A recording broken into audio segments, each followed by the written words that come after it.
Gracias. Bueno, vamos a dar inicio. Muchísimas gracias a nuestras invitadas, la doctora Judith Pérez Castro, la doctora Jacobo. Yo leo muy mal, así que tengan mucha paciencia, por favor. La doctora Judith Pérez Castro es doctora en Ciencia Social con especialidad en Sociología y miembro del Sistema Nacional de Investigadores Nivel 2. Sus líneas de investigación son equidad e inclusión en educación, políticas educativas y ética profesional. Es profesora del posgrado en Pedagogía de la Facultad de Filosofía y Letras de la UNAM. Es responsable del proyecto Educación Superior e Inclusión, análisis de políticas desde la perspectiva de los estudiantes con discapacidad. Cuenta con diversas publicaciones en la materia. La doctora Sandel Jacobo, muchas gracias. Ella es doctora en Pedagogía por la Facultad de Filosofía y Letras de la UNAM. Es profesora de la Unidad de Investigación Interdisciplinaria en Ciencias de la Salud y Educación de la FES Iztacala de la UNAM. Ha desarrollado investigaciones desde 1981 en las temáticas de currículum, discapacidad, integración, inclusión educativa, subjetividad, diferencia y alteridad. Es presidenta de la Red Internacional de Investigadores y Participantes en Integración Educativa. Cuenta con diversas publicaciones en la red. Pues, el tema de esta mesa es posiblemente un poco complejo de capturar y le hemos pedido a nuestros ponentes que discutan cuál es la importancia de nuestras metodologías de investigación en el tema de discapacidad, es decir, la interdisciplina, la multidisciplina o la transdisciplina. Sin más preámbulo, muchas gracias, Guadalupe, por la invitación. Muy buenos días, ya casi tardes a todos. Agradezco mucho la invitación y celebro muchísimo el evento que organizaste, Guadalupe, porque creo que es muy relevante. Cada vez me parece que estamos en auge de estar asistiendo, ¿no?, a promociones cada vez más interesantes de este ámbito, que me parece que transversaliza y que uno de los grandes problemas es en qué momento vamos a articular con todo lo que ha sido grupos vulnerables, que de vulnerables no tienen nada, sino son vulnerados. Hay una acción de vulneración sobre ellos, pero creo que hace falta empezar a ver más adelante una transversalización de problemáticas que son afines, reservando cada quien su particularidad y especificidad.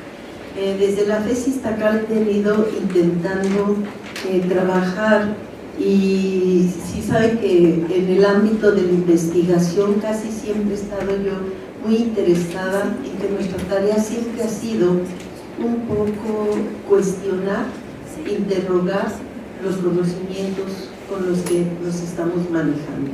Sobre todo, tener mucho énfasis en la historicidad de cómo fueron constituidos estos conocimientos para no quedar un poco atrapados y que se vuelvan como prejuicios e impidan de repente avances. Bueno, yo estoy, como señalaron, en la FES Iztacala. ¿Será al revés esto? ¿Ya cambió? Sí. Empiezo con una frase de mi amigo Alfredo Flores, que es ciego y que en todos lados presento, que yo nunca entré al ámbito de la discapacidad por la discapacidad, sino por la diferencia. Alfredo Flores de inmediato me quitó la venda de los ojos cuando me dijo yo solo soy ciego. Empleó otra palabrota, me dijo no tonto, ¿no? Solo soy ciego. Entonces una de sus frases que él ocupa es que la discapacidad no le concierne en lo absoluto. Lo que sí le concierne totalmente es la ceguera, que él es ciego, pero nunca va a aceptar, ¿verdad?, que lo estén confundiendo con discapacidad. Entonces, esto de concernir me parece que es un poco el tránsito que estamos viendo de una revisión histórica, como se han venido planteando una serie de aproximaciones en función también de las prácticas y transformaciones de los contextos históricos y sociales. Entonces, Me parece muy importante porque esta frase de Alfredo que dice no me concierne la discapacidad en tanto que la ceguera, sí, es como un pasaje a ver qué es esto de lo que se denomina discapacidad, pero desde quizá un planteamiento de diferencias. Entonces, el reto quizá de la investigación desde mi perspectiva y mi punto de vista es de qué manera en las culturas hemos constituido las diferencias y además desde analizar cómo se constituyeron las diferencias, qué valoración se les ha dado a lo largo de las épocas. Entonces, retomo de Steiner algunos elementos que me han gustado mucho, que señala que tenemos que dar cuenta de cómo nuestros saberes han afectado vitalmente a nuestro sentido de la posibilidad humana. Entonces yo relaciono que los saberes tienen que ver de qué forma estos saberes dan qué condiciones y posibilidades a lo que es lo humano. Como dice Steiner, nos han alterado profundamente la cualidad de nuestra conciencia. Me pregunto porque a lo largo de los siglos, ¿verdad?, tuvimos la eugenesia, que va a ser parte de lo que quiero trabajar con ustedes. Porque ustedes saben que ahora con el paradigma de la inclusión está muy fustigada la educación especial.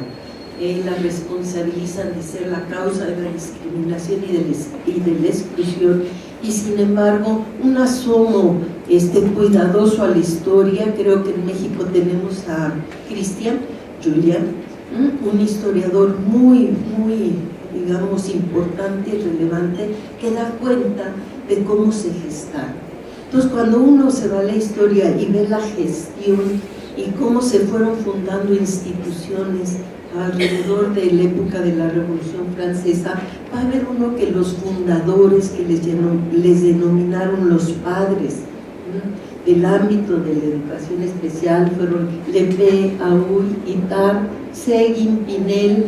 Todos ellos en el siglo XVIII empezaron a fundamentar otras aproximaciones e instauraron otras prácticas, fundaron, por ejemplo, los grandes institutos, por ejemplo, el Instituto Nacional de Ciegos de París, por Aull, y anteriormente Lepé con el Instituto Nacional de Sordos. Es imposible pensar que esta gestación tuviera una intención de excluir cuando justamente abren una visibilidad, una discursividad inédita. Quizá entonces lo más importante sería cómo estos fundadores son fundadores porque inauguran, hacen acontecimiento, es decir, modifican y presentan alternativas y nuevas prácticas de relaciones, ¿no? Como lo hizo Lepé, que si no fue el primero en la historia que trabajó con sordos, sin embargo sí se le reconoce como el padre a él y no a los anteriores. Mi pregunta era ¿por qué a él y no a los otros que ya habían trabajado tanto tiempo? Y me parece que Lepé es el primero que lo que hace es ver que entre los sordos tienen una manera de relacionarse, una manera de comunicarse, y por primera vez me parece que es una persona que se acerca a esa otra manera de relacionarse, ve que tienen una forma, la incorpora, trabaja con ellos y empieza a gestar una escuela. De la escuela se va haciendo más grande hasta tener ese gran Instituto Nacional de Sordos. O sea, esos iniciadores me parece que abrieron e inauguraron. Lo interesante va a ser qué pasó en la historia, qué pasó, que de ese origen de fundación, de apertura, de acontecimiento, se fue transformando a discriminación, exclusión y demás. Para nadie es desconocido, ¿verdad?, el ámbito de la eugenesia, toda esa época, pero que le preside todo un contexto. La ponencia no es sobre todo esto de lo histórico, pero sí remarcar que hay una transformación de los inicios hacia una valoración de la diferencia peyorativo que tiene que ver con la fundación de la normalidad, la eugenesia, y hasta nuestros días que viene todo todo el fragor de los derechos humanos por los efectos de discriminación y exclusión. Entonces, esa parte debemos en investigación una historia seria y profunda para no escuchar de inmediato juicios lapidarios sobre la educación especial que tanto contribuyeron con ámbitos del saber inauditos, como por ejemplo el ámbito de la audición. ITAP es pionero en todo lo que es el ámbito de la audición y el lenguaje, porque empezó a trabajar con sordos. En fin, tenemos últimamente paradigmas, saberes, autores y sobre todo prácticas culturales que han afianzado el término de discapacidad como falta, carencia, inclusive ratificado por la Convención. Me parece que tenemos prácticas y nuevos saberes que nos permiten interrogar sobre esto que se denomina discapacidad. O sea, tenemos potentes autores, entre ellos Foucault, Derrida, Levinas, Lévi-Strauss, Lacan, etcétera, etcétera, que es un ámbito de filosofía, antropología, etcétera, que nos están dando herramientas para pensar y que se puedan ir articulando con prácticas sociales que nos están dejando atónitos porque desmienten en la práctica la discapacidad tal como la conocemos, ¿no? Entonces me parece que de la discapacidad se tiene una noción de lo que Walter Benjamin nos advierte de que no confundamos los conceptos con la realidad. Se plantea que la discapacidad es como un existente, un atributo. Alguien es ciego y es equivalente a discapacidad. Quizá discapacidad es un referente, un concepto que no habrá que confundir con realidad, sino cómo es que se llega a la ceguera a un concepto de discapacidad, que ese es otro asunto completamente diferente. Entonces, estos autores creo que nos están abriendo ámbitos insospechados y por eso quisiera traerlos a colación un poco en relación a los atributos de las personas vulnerables por sus atributos, porque es mujer, género, porque es indígena, porque es ciego, porque es un atributo natural, por eso es que es discapacitado. Me parece que tendríamos que recordar siempre como la vulnerabilidad, no la constitutiva, diríamos, todo sujeto humano parte de que es un sujeto precario y vulnerable y requiere del otro y de las manos siempre de nosotros para poder existir. Me refiero a la vulnerabilidad provocada, acentuada, producida por la exterioridad social, económica, cultural. Ahí es donde está la génesis de la vulnerabilidad, la génesis de la precariedad. En ese sentido, los movimientos que nos plantean la inclusión, uno tiene que revisarlos porque es como si estuvieran participando de nuestro sistema como nuestro sistema fuese, digamos, tan recomendable, ¿no? Como si fuera la propuesta para. Butler nos dice que el problema no es meramente cómo incluir a más personas dentro de las normas ya existentes, sino considerar cómo las normas ya existentes asignan reconocimiento de manera diferenciada. Y ahí está el meollo, me parece, pasar quizá de atributos personales a esta referencialidad, exterioridad para dar cuenta, ¿no?, cómo estas normas, estas mismas normas que nos parecen y nos pasan desapercibidos los efectos de discriminación y exclusión. Por eso me parece que es tiempo de revertir la discapacidad y mostrarla más bien del lado de la norma. Quizá es que la norma la produjo la discapacidad, como nos dicen varios autores, y por eso voy a entrar muy rápido solamente con escenas que ustedes van a retomar de internet porque circulan en las redes sociales.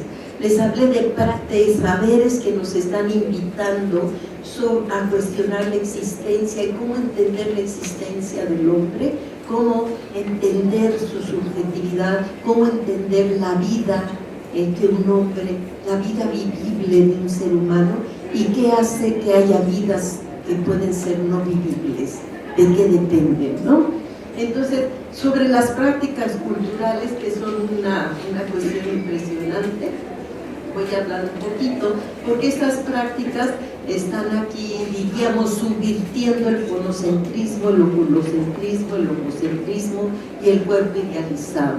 El oculocentrismo yo se lo dejo a Benjamín aquí presente, ¿verdad? Con todo el trabajo que hicieron sobre mirada invisible, que lo van a ver, pero eso a mí me gustó mucho porque era cuestionar el meollo de la visión como la entrada al mundo. Y si el que no tiene vista está a oscuras, ¿no? El fonocentrismo, pues los sordos, ¿no? Si el lenguaje no se da fonéticamente, bueno, ya está más que dicho, y los ojos más que mostrado que la lengua de señas es la forma de relacionarse, que no pasa por la audición, no pasa por discapacidad, sino pasa por cómo hacemos para entablar las relaciones y la comunicación efectiva, y ahí es donde viene toda nuestra creatividad de primer.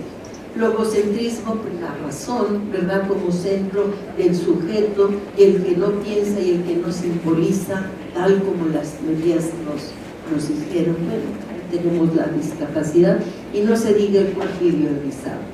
Voy entonces a mostrarles muy brevemente, porque esto está en redes más que comentado, difundido, pero que sí nos interrogan la discapacidad.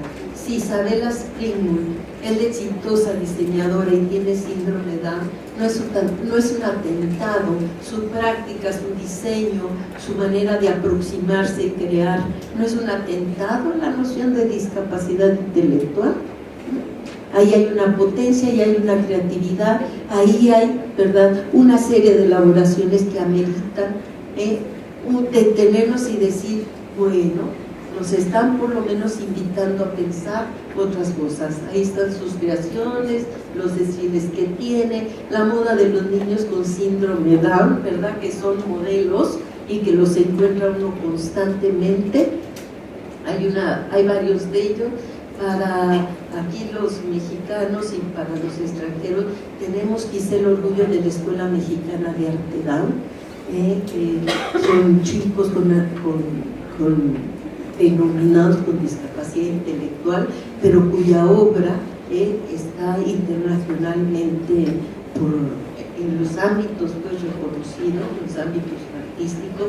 La verdad es que tiene una producción asombrosa. Uno dice, la creatividad no requeriría inteligencia, o entonces qué orden es, o entonces mejor cuestionamos si no tenemos otras maneras. Miren, Seña y Verbo, que es el grupo de teatro. Aquí tenemos a la modelo sorda más bonita de Colombia, según se señala, y lo más lindo es que ella dice que le prohibieron, que le interrogaban que cómo es que ella iba a hacer danza, y ella dijo, bueno, lo que hice es no presta, dice, yo no les hice caso, fui sorda a sus palabras que no podía hacer danza, ¿no? Entonces son lindos porque invierten constantemente nuestro discurso. Aquí tienen a Alca Mendoza, que hace deporte de riesgo, y es un máster en patineta, profesor digamos que lo mandan llamar de todos lados, y bueno, a él le encanta. Esto crea reggae, crea rap, crea música. Tienen a la Victoria Lago, que pues lo que la madre dijo es que el diagnóstico de microcefalia no iba a ser sentencia de muerte. Bueno, aquí para muchos conocidos una fotografía de Eugen Babka, el fotógrafo ciego, filósofo fotógrafo ciego, y nuestros mexicanos Gerardo Nigenda y Pedro Miranda.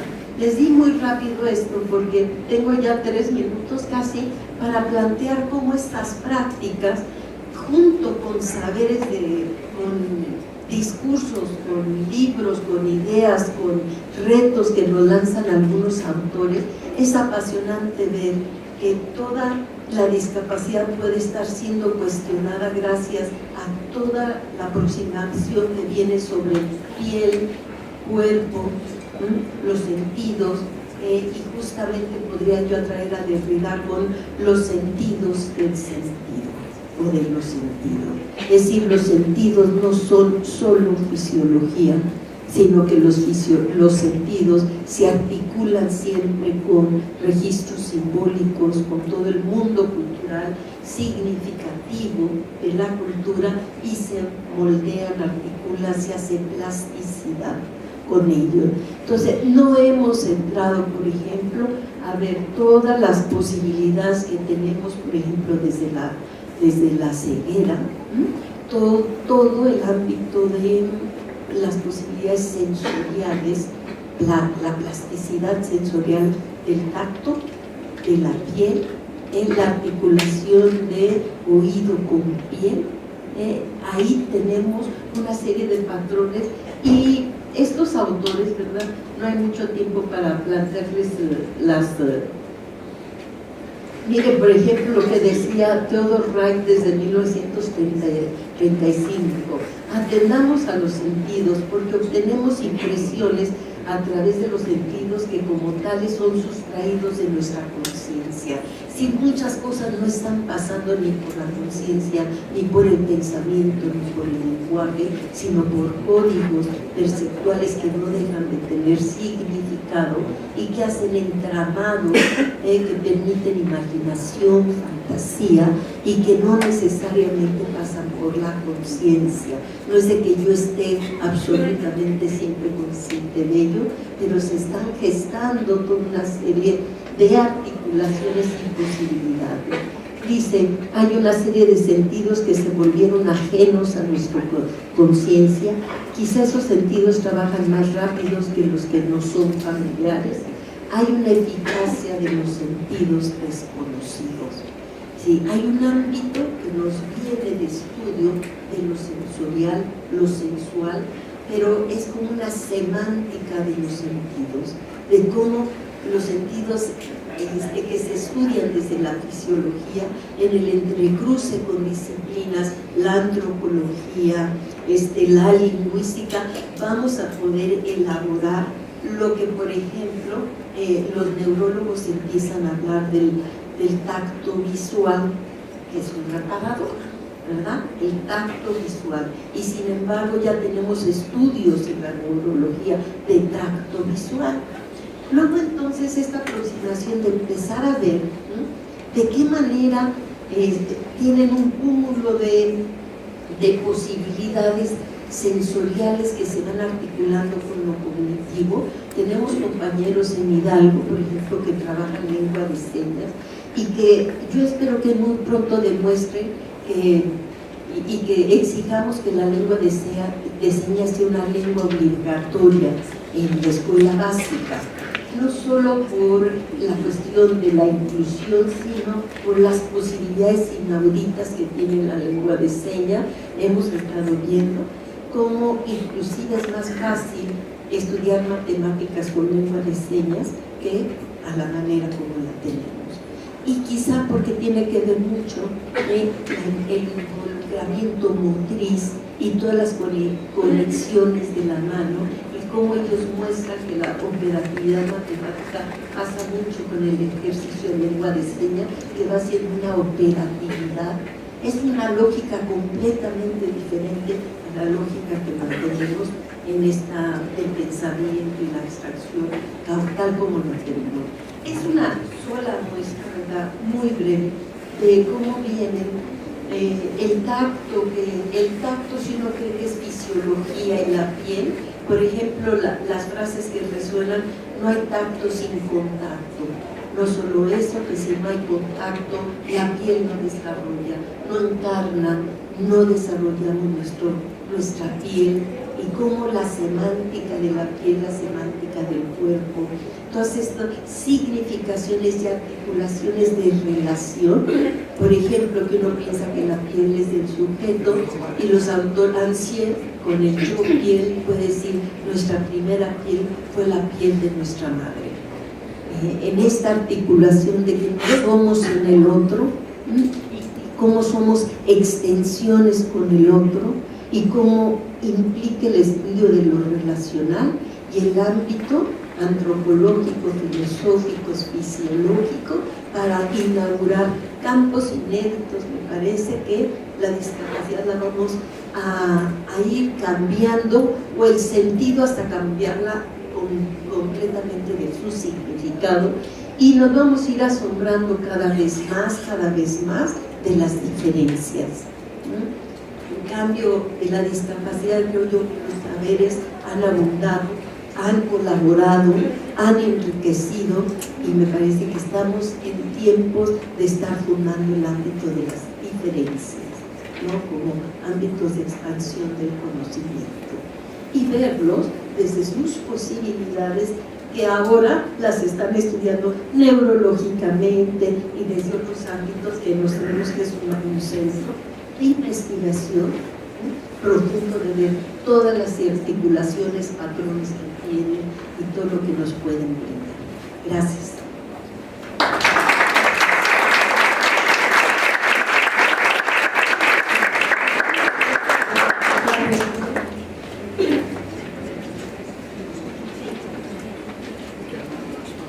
Bueno, buenos días a todos.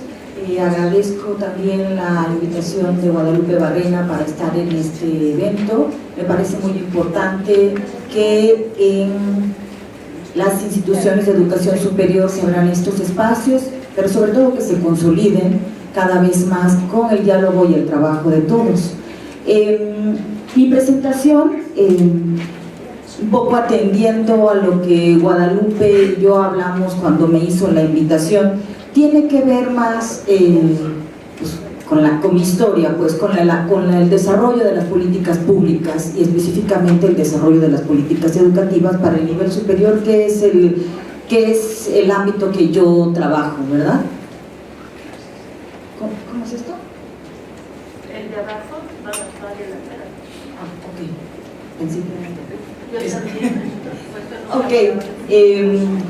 Bien, yo lo que quisiera señalar es que en el ámbito de las políticas educativas, y más específicamente en el nivel superior, el tema de la inclusión es un tema, digamos, relativamente reciente. Como sabemos, y ya Sadel nos los dijo, la investigación sobre la discapacidad inicia principalmente con la educación especial, ¿no? Que tenían como base en su momento, que tuvieron como base los modelos médico-rehabilitador y normalizador asistencialista. ¿Qué era lo que se buscaba en ese momento? Principalmente analizar los factores causantes de la discapacidad, los métodos para la rehabilitación y las disciplinas que se desarrollaban. Fundamentalmente eran la medicina, la psicología y la fisioterapia. Este ámbito, este desarrollo de la investigación en educación especial, pues sirvió para constituir los sistemas de educación especial que nos llegan hasta nuestros días, ¿no? Y que, por ejemplo, en México fue abierto por Benito Juárez en el siglo XIX, ¿no? Entonces, esto permitió la creación de este doble sistema, o de este sistema paralelo entre educación especial y educación regular. Esta forma de entender a la discapacidad permanece así hasta los años 70 del siglo pasado. Aquí hubo dos grandes vertientes que cambiaron esta forma de acercarnos a la discapacidad y a las personas con discapacidad. En primer lugar, los movimientos a favor de las personas con discapacidad. El más importante es la Union of the Physically Impaired Against Segregation, la UPIAS, que empiezan a cuestionar la forma de entender a la discapacidad, y que, como ya sabemos, sentaron las bases del modelo social de discapacidad, ¿no? Y por la parte académica, en el norte de Europa, los daneses y los suecos, encabezados por Van Mikkelsen y Ben Mirgen, y luego un discípulo de ellos, Wolfensberger, toman el concepto de normalización y lo intentan vincular con lo que en ese momento se llamó normalización y vinculación con el papel social, que para ese momento, estoy hablando de los años 70, era muy innovador. ¿Qué era lo que querían ellos? Explicar esto que ahora pues, se señala mucho, de que la discapacidad no está en la persona, sino está en el contexto, y que todos en algún momento podríamos llegar a estar en situación de discapacidad. El objetivo de Mikkelsen, Mirge y después de Wolfenberger era fundamentalmente ampliar los servicios de salud, porque en esa época estaban muy restringidos para esta población, ¿ya? Entonces, en contraste, el movimiento a favor de los derechos de las personas con discapacidad tenía más una meta de cambio social y político. Es decir, lo que se quería en el movimiento era cuestionar la posición que tradicionalmente se le había dado a las personas con discapacidad como enfermos, impedidos, necesitados de asistencia, no autónomos, etc. E incrementar las posibilidades, que eso creo que es uno de los principales aportes del modelo social, incrementar la posibilidad de develar las barreras y cambiarlas, ¿no? Las barreras que generan la discapacidad. Dijéramos que a grandes rasgos estos son como los dos grandes extremos del continuum desde donde se ha desarrollado la investigación sobre discapacidad e inclusión. Uno desde la parte médica y otra parte desde el modelo social. Actualmente Barnes nos dice que hay como tres grandes perspectivas desde donde se hace la investigación sobre inclusión y discapacidad.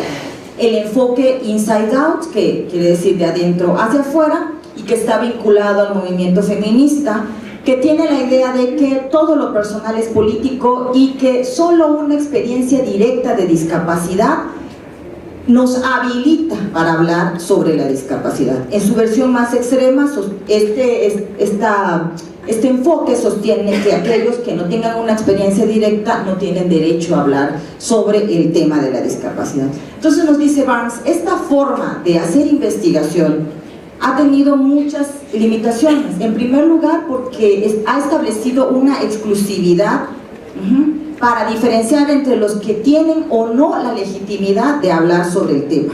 Y además esto ha conducido en algunos casos a la marginación. Y esto tiene que ver con el tema de la mesa, porque esta marginación ha impedido el trabajo inter y multidisciplinario, que es al final de cuentas lo que queremos lograr. Bien, el otro enfoque ha sido el outside out, que es el otro extremo. Aquí lo que se plantea es que la discapacidad como tema de estudio solo se puede abordar desde los principios del pensamiento racional y el método científico. Es decir, solo los académicos estamos autorizados para hacer una buena investigación, y bueno, los sujetos pues ahí quedan fuera, pues como referentes empíricos, que bien, hay que recoger sus testimonios, pero that's it, ¿no? Entonces, esto tiene que ver con lo que Gibbons y sus colaboradores hablan del modo 1 de producción del conocimiento, ¿no? En donde los problemas de investigación se constituyen únicamente a partir de los intereses de la comunidad académico-científica, donde hay una forma de trabajo disciplinaria, porque esta forma de trabajo tampoco favorece a la interdisciplinaridad y a la multidisciplinariedad. Se trabaja solamente disciplinariamente y de manera jerárquica. La organización y generación de conocimientos se rige con base en las normas científicas y tiene formas de transmisión muy establecidas, que es la alta docencia, digamos, la que damos en las universidades, y las publicaciones científicas. Y el otro enfoque, que eso es lo que se está promoviendo, sería el enfoque outside in, ¿no? Que esta postura surgió como contrapropuesta de las propias personas con discapacidad, en parte por la sobrevalorización de la experiencia y por la sobrevalorización del conocimiento académico. Aquí no se niega la importancia de que la experiencia directa es fundamental, pero se sostiene que se necesita mucho más que eso para generar cambios. Y para eso, justamente para señalar y sistematizar estas barreras y estas condiciones que producen las diferentes experiencias sobre la discapacidad, pues se necesita el apoyo de los académicos y un análisis político coherente. Porque si no, dice Barnes, nos quedamos en la pura denuncia o en la pura academia, pero nunca podemos establecer vínculos de comunicación entre los dos campos, ¿no? Bien, esto, ¿cómo pasa a las políticas educativas? En primer lugar, o sea, bueno, en las políticas educativas hubo un salto, la investigación permitió dar como esta, o hacer esta transición entre las políticas meramente compensatorias a lo que ahora tenemos como políticas de maximización de las oportunidades. Y en los sistemas educativos concretamente, influyó en la apertura de los sistemas educativos, desde la exclusión educativa a la segregación educativa, a la integración educativa y a la inclusión educativa. Yo aquí cito a Parrilla porque es quien mejor ha desarrollado el tema. Ella tiene un texto muy bonito sobre la exclusión en los sistemas educativos. Digo, no es el tema de la charla esta, pero pues ustedes lo pueden revisar. Y lo que dice ella es que ciertamente ha habido este tránsito en los sistemas educativos y en las políticas educativas, pero que todos estos modelos, desde la exclusión hasta la inclusión educativa, prevalecen el día de hoy. Modelos excluyentes, modelos integracionistas, modelos segregatorios y también modelos de inclusión o modelos incluyentes, ¿no? Bien, entonces, como decía, en las políticas públicas, esto permite el tránsito de las políticas compensatorias que se dan en los años 60 y que tuvieron que ver con, principalmente con el desarrollo de los estados de bienestar, y que estas políticas compensatorias pues tenían un sesgo, o bueno, no sé si llamarle sesgo porque era todo lo que se hacía en ese momento, tenían una base deficitaria, es decir, las personas a las que iban dirigidas, ya sean personas con discapacidad, personas en pobreza, personas en situación de violencia, todos eran vistos como grupos deficitarios, y para estos grupos deficitarios había que desarrollar políticas compensatorias, ¿no? Políticas compensatorias y de tipo universal. O sea, si querías estudiar la escuela, se te apoyaba, y si no querías, también. Entonces, ejemplo de esto pues es la acción afirmativa, que también pues, podemos revisar cuántos problemas tuvo. La acción afirmativa y las zonas de atención prioritaria que se desarrollaron en Francia, en Inglaterra, y que aquí en América Latina, quien más lo desarrolló fue Argentina, y que a la postre lo que generó fue un proceso de estigmatización de estas personas que eran atendidas en las zonas de atención prioritarias o las zonas escolares prioritarias.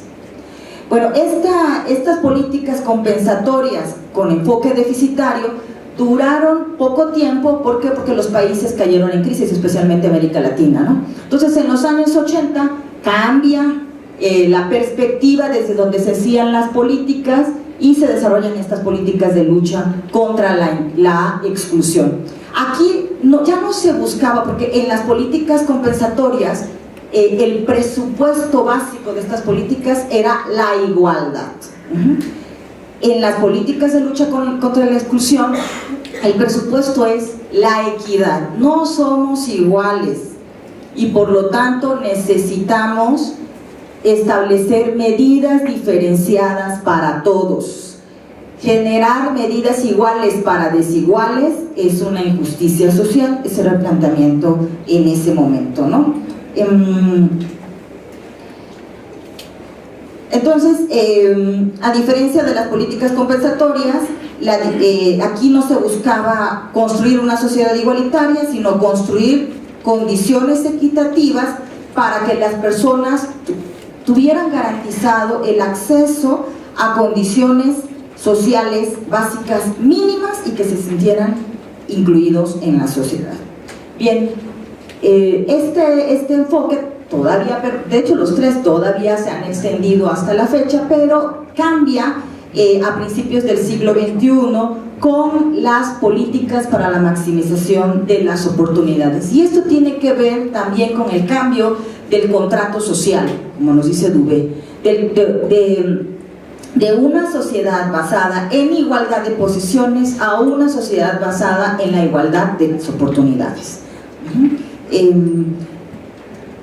Se multiplican o sea, con este tipo de políticas lo que se quiere reconocer es, o lo que se pretende es reconocer las diferencias, y por eso se multiplican los programas y los dispositivos, así como los objetivos y públicos a los que está dirigida la política pública, ¿no? ¿Qué ventaja ha tenido esta tercera generación de políticas, por así llamarlo? Que reconoce las diferencias existentes entre los grupos que solicitan, o los grupos demandantes, ¿no?, de la intervención pública. Pero ha tenido la desventaja de que se ha diversificado tanto que ahora tenemos una serie de programas desarticulados entre sí y que terminan por beneficiar a nadie, o a muy pocos. Un ejemplo de ello es el programa de becas para la educación superior, el antiguo PRONAVES. El PRONAVES empieza en el 2001 como un programa chiquito dirigido a las personas en situación de pobreza, y luego en el 2014 se extiende al programa nacional de becas, ¿no? Y este programa nacional de becas tiene 6 categorías para diferentes grupos en situación de vulnerabilidad, y estas 6 categorías se dividen en 16 tipos de becas: manutención, capacitación, continuación de estudios, práctica, apoyo a la titulación, beca salario, beca servicio social, beca excelencia, y así podemos irnos. Incluso hay una beca para personas en situación con discapacidad, madres y padres, jefas de familia, madres y jóvenes, etc. Entonces yo, cuando he preguntado a los remitentes, a las personas a las que están dirigidas, oye, ¿tú conoces que había esto? Y voy a las oficinas y le digo, oiga, ¿usted conoce que hay 16 tipos de becas que se pueden ofrecer a los estudiantes en situación de vulnerabilidad en la institución? Ah, no. Entonces, estas becas, este tipo de programas acaban siendo subutilizados, porque de tanta atención que se quiere poner a cada uno, pues termina diluyéndose todo el esfuerzo institucional y la gente a la que está dirigida ni siquiera se entera. Bueno, ahora, ¿qué pasa a nivel de las instituciones?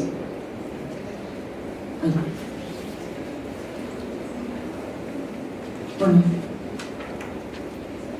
¿cómo podemos estudiar a las instituciones educativas a partir de esta transformación de las políticas públicas? Bueno, yo aquí les traigo, este cambio también en el desarrollo más macro de las políticas públicas influye en la forma en que estudiamos las propias políticas públicas. En los años 80, las políticas públicas se estudiaban casi exclusivamente desde lo macro. O sea, ¿quién hacía la gran política pública? Y lo que pasara ahí con las instituciones y con los individuos en las escuelas, en las universidades, bueno, pues ese era problema de los individuos un poco, ¿no? Con estos cambios, con esta transición de la forma en que se hace política pública, también cambia la forma en la que se estudia. Y entonces, nos dice Lipsky, nos empezamos a interesar por el burócrata de a pie, el street level bureaucrat, o sea, aquel que le toca lidiar con todos los programas, gracias, en las instituciones educativas. Entonces pasamos de una visión meramente macro a una visión donde se quiere incorporar lo macro, lo meso y lo micro. Es decir, ¿qué pasa con estas personas a las que están dirigidas las políticas públicas? ¿Hacia dónde vamos? Entonces, bueno, yo aquí les traía una propuesta de Joaquín Neyrín, que él estudia, por ejemplo, el éxito académico de los estudiantes. Y nos dice, bueno, en situación de vulnerabilidad, entre ellos las personas con discapacidad. Entonces dice, para empezar, lo que tenemos que reconocer es que el éxito académico es solo una de las dimensiones de la problemática educativa. ¿Qué se está preguntando él? ¿Qué pasa con los estudiantes que tienen un mayor riesgo en la educación superior? con aquellos que tienen menos probabilidades de permanecer en el sistema educativo y terminar sus estudios. ¿Por qué hay grupos de estudiantes que tienen una menor visibilidad, por no decir que están totalmente invisibilizados de las instituciones? Entonces, en el nivel macro, él dice, bueno, primero entendemos o revisamos, comprendemos que hay un derecho a la educación. Y este derecho a la educación es como tal tomado por las instituciones, y las instituciones dicen los alumnos son iguales para nosotros, cuando en realidad son diversos y heterogéneos en una gran cantidad de aspectos: el origen social, la situación familiar, las condiciones económicas, y las habilidades y conocimientos académicos, etc. Y todo esto impacta no solo en su rendimiento académico, sino la forma en que estas personas se incluyen en la dinámica institucional, o son incluidos en la dinámica institucional. El segundo nivel, que podría ser el meso, es que, y eso lo trabajan muchísimos autores, es que dar un espacio a los grupos en situación de vulnerabilidad, a las personas con discapacidad específicamente, no basta. O sea, la igualdad de ingreso no es suficiente, porque al interior de las instituciones hay una serie de prácticas expulsoras, como nos dice Terigui, o de procesos de inclusión excluyente que terminan por sacar a los estudiantes. En el caso de las personas con discapacidad, estas prácticas expulsoras se reflejan en cada uno de los ámbitos y espacios institucionales a través de las barreras que enfrentan los alumnos. Y estas prácticas expulsoras o barreras, como nosotros les llamamos, no solamente están ahí y afectan a los estudiantes, sino que tienen un efecto de refuerzo. O sea, entre todas ellas van cada vez como cerrando el cerco hasta que el alumno abandona, pero el fracaso solamente se atribuye al alumno. Bien, y en el nivel micro, la investigación nos remite o nos lleva a mirar aquella dimensión personal subjetiva en la que intervienen factores individuales, entre otras cosas el sentido que para los propios estudiantes tiene la educación superior y lo que espera hacer con lo que de ahí aprendan, ¿no? No solamente el sentido para ellos, sino el sentido también para sus compañeros y para los profesores. Por ejemplo, una de las cosas que se ha señalado en relación con los estudiantes con discapacidad es que, por lo general, sus maestros y compañeros tienen una baja expectativa de ellos. Es decir, ¿para qué van a estudiar la educación superior? ¿Para qué si al final no van a poder integrarse al mercado laboral o no lo van a poder hacer como lo hace una persona sin discapacidad? Bien, entonces, en la investigación que estamos realizando aquí en el ISUE UNAM, y ya con esto creo que voy a cerrar porque ya me queda un minutito, algunos de los resultados que hemos obtenido tiene que ver con las barreras que enfrentan los estudiantes. Y estas barreras las hemos clasificado o tomado la clasificación de French para diferenciarlas entre barreras estructurales, ambientales y actitudinales. Entre las barreras estructurales sistémicas, los estudiantes de aquí de la UNAM han señalado que tienen barreras en los trámites institucionales, la falta de información accesible sobre la oferta académica y la poca disponibilidad de becas y apoyos. En las barreras estructurales de tipo pedagógico, ¿cuáles son las que enfrentan los estudiantes? Las dificultades para que sus maestros hagan ajustes en los contenidos y actividades de enseñanza, las formas y los tiempos de evaluación, que en muchas ocasiones son poco flexibles, los programas educativos rígidos y con pocas posibilidades de reincorporación, y la falta de formación para los profesores para trabajar en contextos diversos. Entre las barreras ambientales hubo algunas diferencias. Por ejemplo, en los estudiantes con discapacidad motriz y múltiple, pues evidentemente las barreras están en la accesibilidad a las instalaciones universitarias y al mobiliario. Mientras que las personas con discapacidad visual, pues lógicamente hicieron alusión a la escasez de material bibliográfico accesible y sobre todo escasez de material bibliográfico de sus carreras, porque hay novelas y ese tipo de cosas, pero pues libros académicos casi no hay, la carencia de equipos adaptados, la ausencia de personal de apoyo y la falta de señalética. Y finalmente, las barreras actitudinales, pues más señaladas, son las actitudes negativas de los profesores, la poca sensibilización del personal administrativo y de apoyo y las actitudes negativas de los compañeros. Ahora, esto no es algo que sea característico o único de la UNAM o de alguna institución de educación superior en el país.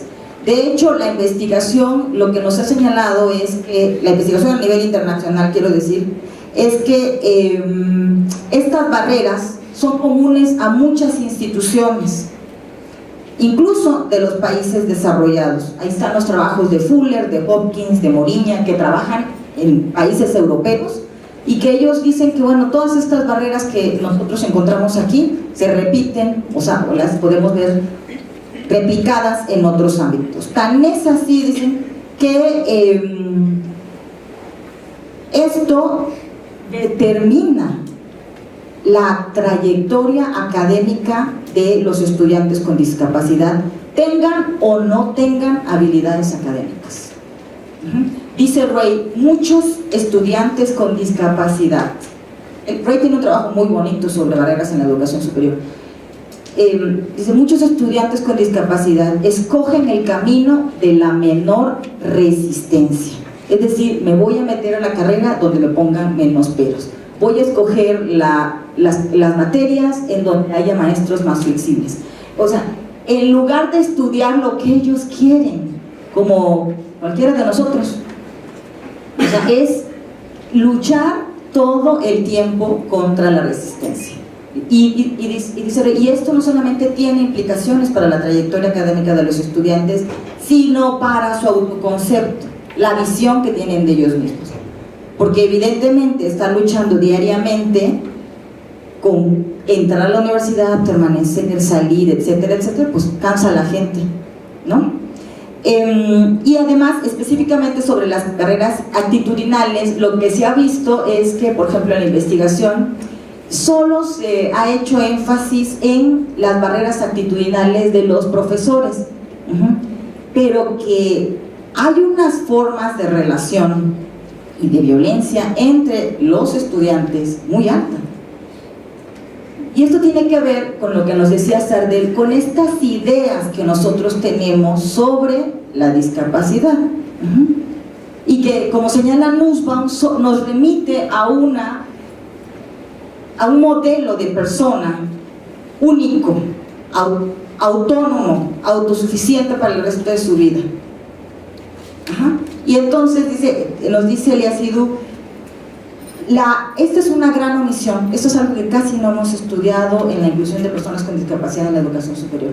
O sea, porque una cosa es que sus compañeros lo traten bien y otra cosa es que los compañeros consideren que tienen su misma capacidad. O sea, te trato bien, pero no te incluyo en mi equipo de trabajo porque me vas a... Cosa que nos salió, por ejemplo, en las entrevistas que hemos hecho aquí. Entonces, bueno, aquí tenemos varias líneas de investigación y ya con eso cierro, que nos dan mucho y que creo que nos pueden dar elementos también para ir cambiando los procesos al interior de las instituciones, porque a veces queremos cambiar desde fuera nada más, o sea, que primero cambie la normatividad y luego que cambien las políticas públicas grandes y luego que cambie el sistema y luego ya cuando va a llegar a la universidad o a las instituciones educativas, pues ya pasaron 250 años, ¿no? No, pues podemos empezar a cambiar con la investigación que hacemos nosotros en las instituciones educativas, pues, las condiciones que vivimos aquí y ahora en esta universidad. Muchas gracias.